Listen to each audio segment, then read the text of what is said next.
everyone, welcome back. Ready for another deep dive? Always. What are we getting into today? Well, this one's a little different. We're looking at the crash course, Mastering the Stations of the Cross. Okay, interesting.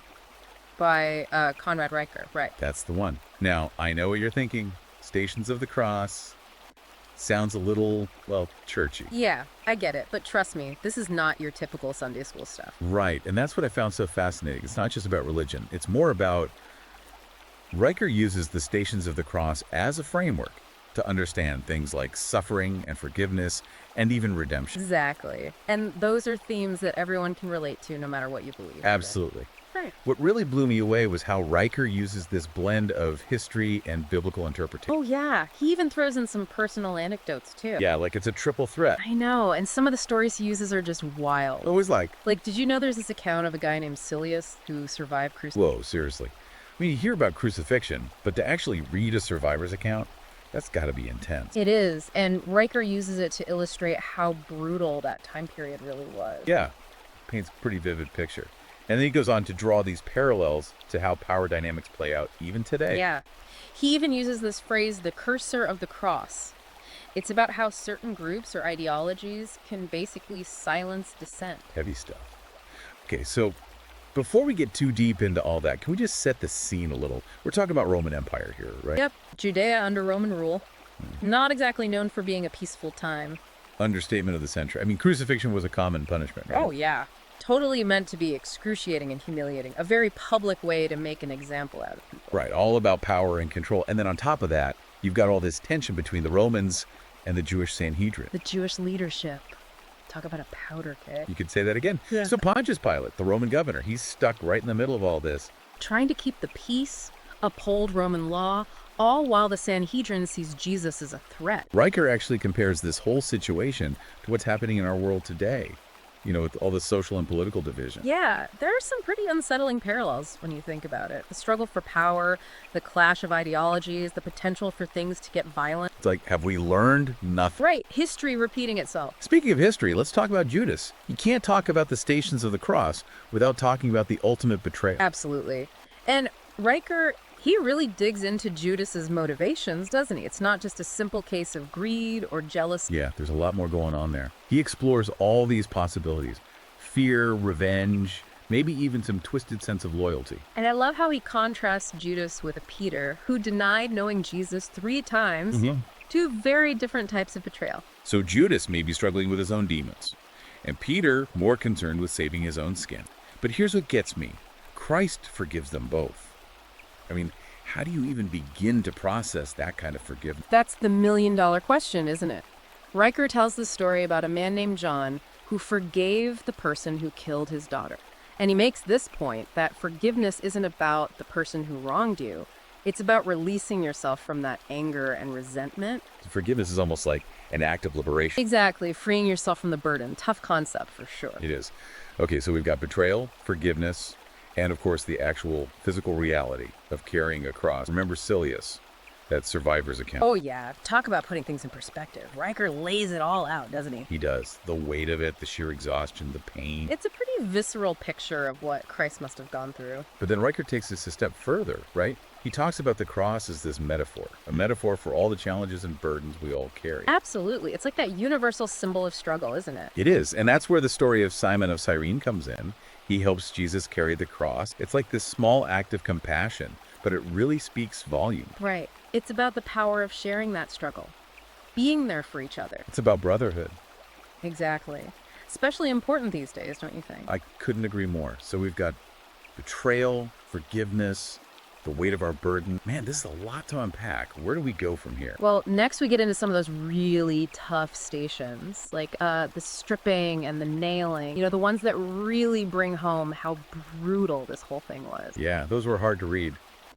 Riker doesn't hold back, does he? Yeah. Really lays out the reality of it all. Not at all. And it's like he uses these historical accounts to give you this visceral sense of what crucifixion was actually like. But he also connects it to this bigger idea, you know, about how people are still stripped of their dignity even today. That's powerful. It's like, it's not just about the physical violence, right? Yeah. It's about all the ways people can be dehumanized, even in subtle ways. Exactly. And that feeling of being stripped of your power, your agency, That really resonates with people today. Especially men, you think? I do, yeah. Yeah. And it goes back to that idea of the cursor of the cross, Yeah. how power can be used to control and silence people. Yeah, totally. So what happens next? Well, then we come to the death and burial, which is actually kind of a contemplative station. Riker talks about how in Jewish tradition, the tomb wasn't viewed as like the final end. Right. It was more like a temporary dwelling, right? Like a waiting place. Exactly. And it ties into this whole concept of resurrection and the hope of eternal life, but it also works on a symbolic level. Like, think about it. Coming out of the tomb can be seen as this metaphor for overcoming adversity, coming out of a dark time and back into the light. That's a beautiful image. Where we all have those dark times, those moments where we feel like everything's falling apart. And it's in those moments that we need hope. We need to believe that things can get better. So the tomb is almost like this reminder that even in death, there's the potential for rebirth, for renewal. Exactly. It's a powerful symbol. Now, switching gears a little bit, let's go back to Judas for a second. Riker really dives deep into the psychology of his betrayal, doesn't he? Oh, yeah. He explores all these different angles, jealousy, greed, maybe even some kind of twisted sense of loyalty. Right. It's fascinating. It makes you realize that there's always more to the story than meets the eye. And it raises this question of forgiveness. Like, how do we cultivate that kind of radical forgiveness in our own lives? The kind that Christ showed to Judas. It's a tough one. I mean, forgiving someone who betrayed you that deeply, is that even possible? Riker argues that it is, and that it's crucial. He even tells that story about John, the man who forgave the person who killed his daughter. Wow.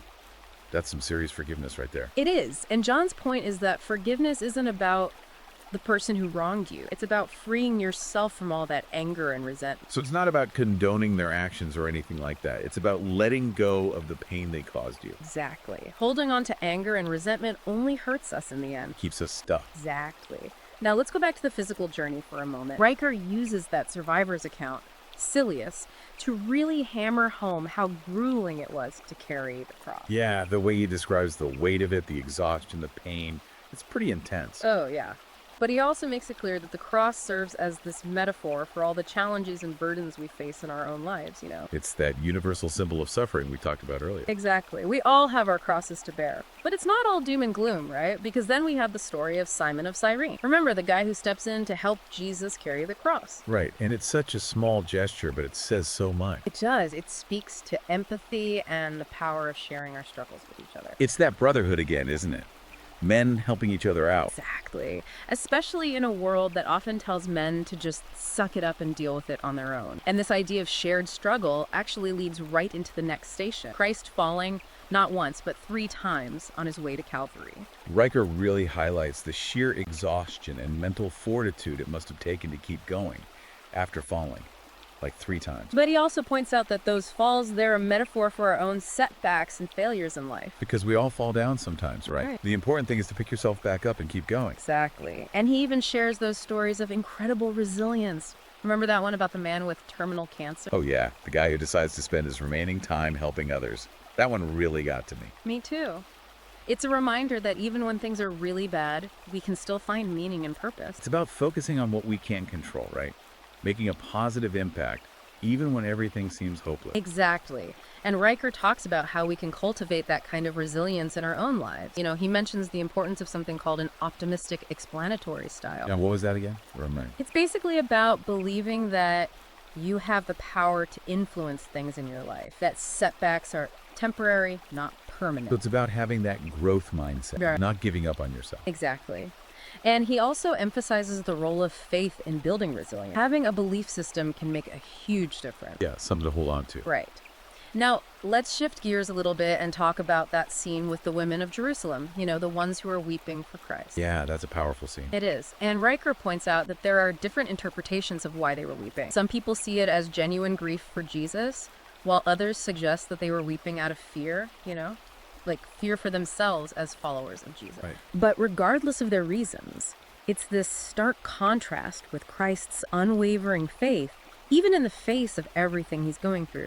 And it reminds us that suffering takes a toll on everyone, not just the person who is suffering. It's important to remember that and to offer support to those who are going through tough times. Exactly. Now, we come back to the stripping and nailing, which Riker really doesn't shy away from. It's tough to read, but he's making a point. Yeah. It's like the capacity for cruelty is still very real, even today. It is, maybe in different forms, but it's still there. And he talks about the psychological impact of that, being humiliated, dehumanized, the feelings of shame and powerlessness. It's sobering. Yeah.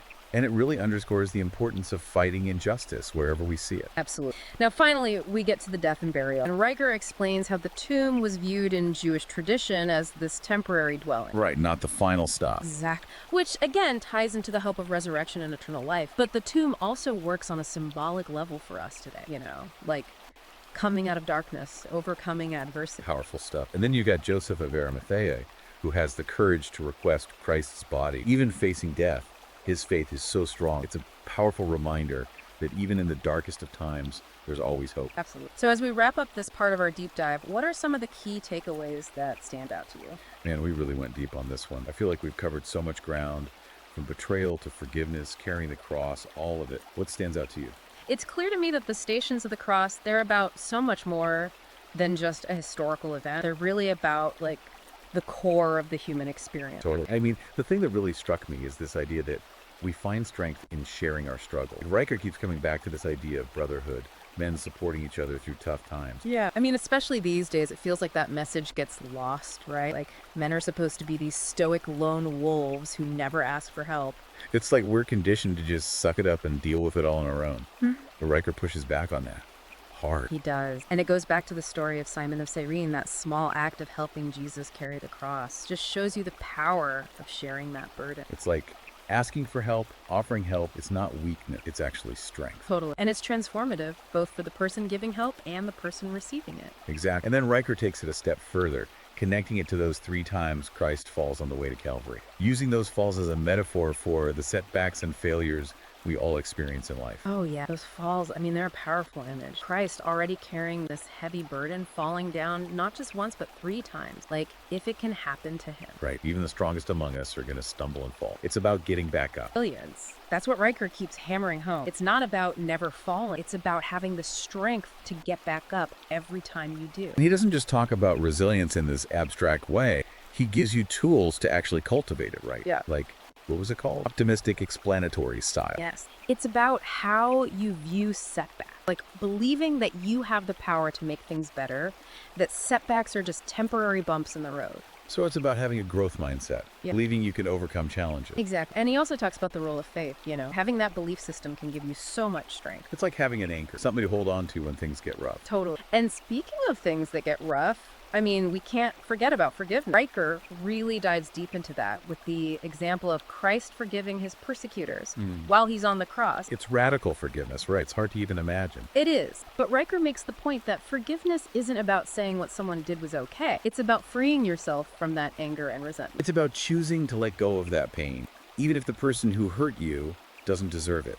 It's for you, not for them. Exact. And yeah, it's not easy. He tells that powerful story, the one about John forgiving the person who killed his daughter. Tough to even think about. I know, but it just goes to show you that even in the face of unimaginable pain, forgiveness is possible. And it can be incredibly healing. So we've talked about so much: betrayal, forgiveness, resilience. If someone's listening to this, what do you hope they take away from this conversation? I think the biggest takeaway is that suffering, it's a part of life. We all have our own crosses to bear.